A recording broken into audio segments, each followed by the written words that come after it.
Hi, my name is Amanda Thompson, and I'm a student at Grand Canyon University. This presentation is for Class LDR 620, Leading as a General Manager.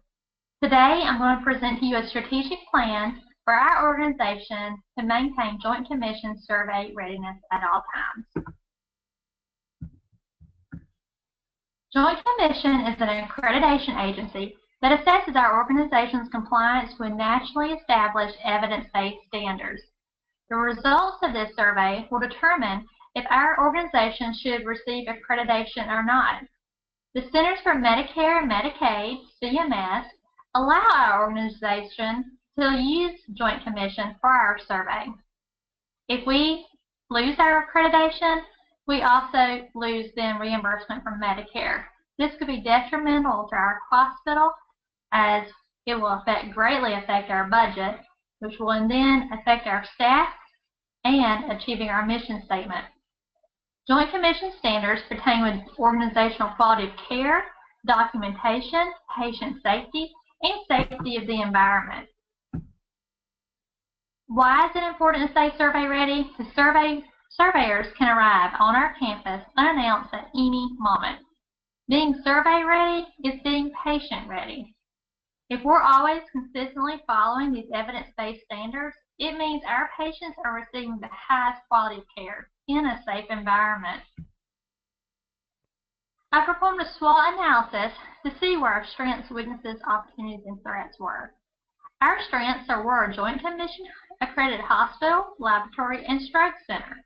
We have a supported leadership team that takes ownership in being survey ready. We also have a fully staffed quality department that participates in 5 monthly tracers. Our mission statement correlates to the purpose of Joint Commission, which is to provide high-quality patient care. We have several weaknesses with a high staff turnover rate in the last 2 years, particularly RNs. We have new nurse managers, an infection prevention nurse, and a director of quality that have never been part of our official accreditation survey in the past.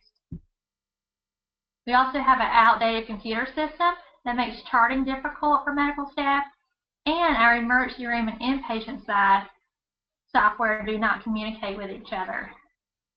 Our building was built in 1925 with several renovations since then and additions, but therefore it makes it difficult to meet some of our life safety Joint Commission standards.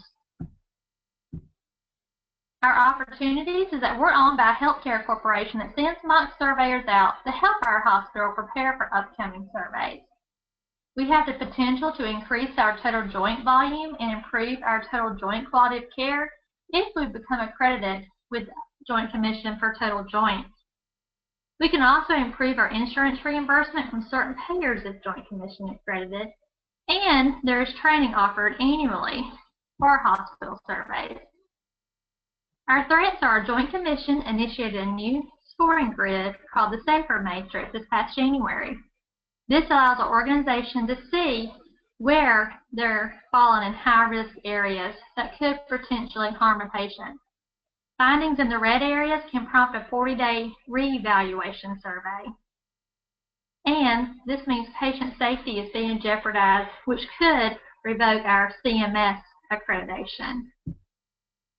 This is the strategy map that was created, where you can see the learning and growth goals are to educate employees on Joint Commission standards, create a culture where we want to always be survey ready, and train our department leadership in tracer activities. Our internal business process goal, maintain our accreditations, work towards receiving total joint accreditation, and always be survey ready at unannounced times. Customer service goals are to receive, we want our patients to receive high quality care, which will then lead to improved outcomes and a more knowledgeable, competent staff. Financial performance goals, we want to grow our patient volume, avoid monetary fines, and maintain our ability to receive reimbursement from all insurance providers. For our action plan, we want to educate administration on the new SAFER Matrix. We want to identify high-risk areas that could put our accreditation in jeopardy. Any items that we realize that we need to help us meet Joint Commission standards, we want to submit those for financial approval and provide updates on new standards and any issues that are observed. To directors and managers, we want to create a mock survey team where managers and directors are assigned to a unit other than their own and perform a mock survey. They'll do this by interviewing staff, assessing the environment, and auditing patient charts against Joint Commission standards. These results will then be shared with that department's manager or director, and an action plan will be created. Information will also be shared at leadership and staff meetings. For the frontline staff, we want to provide education on how to speak to a surveyor, how to properly document, and how to follow standards. We also want to train charge nurses to perform a condensed unit tracer. This way everybody is familiar with requirements. To communicate, we'll use downward communication by the quality director communicating down to all departments the regulatory requirements and provide needed education. This can be accomplished via email, newsletters, and in-person staff meetings. Also through horizontal communication, we can communicate between departments and also via small work groups.